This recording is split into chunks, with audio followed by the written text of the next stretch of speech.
One of my bosses at Art School once said to me that he anticipates that someday there's going to be a backlash and there's going to be a modern Haskalah movement, because since the yeshivas nowadays don't provide very profound intellectual stimulation outside Gemara, of course.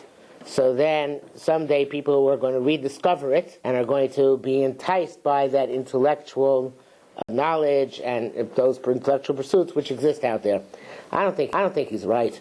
I think people have stopped thinking for good. There ain't no turning back. But okay, he's certainly entitled to his opinion. Okay. For centuries, though, hasn't Judaism just been entrenched in ignorance, with the vast majority of people just ignorant? I mean, even before the Middle Ages, people were knowledgeable. My understanding is that people were knowledgeable in things that directly related to them. They knew how to make a matzah.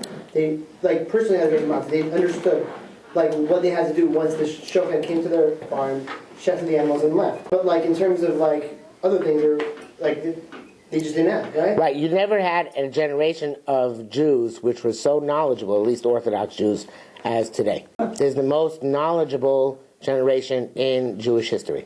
Since the times of first Beis HaMikdash. Well, in what way? Because there's two types of intelligence. Because of Art Scroll. There's two types of intelligence. So there's one of knowing I hope that gets me a raise. There's one of knowing how to bake your own matzos at home, knowing how to do shchita, knowing how to take the blood out of basar. But nobody knows that today. As educated as everyone here is, I don't think there's more than 10 people in Muncie that really True. The practical knowledge of Judaism has become diminished. But the theoretical knowledge of Judaism is much greater than it used to be. So we're talking about the other night, strive for truth. When we talk about the 100 years ago, 150 years ago, for sure, the strive for truth would be considered the deeper secrets of the Torah.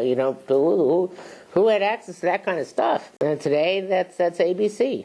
So in that respect, things have vastly improved.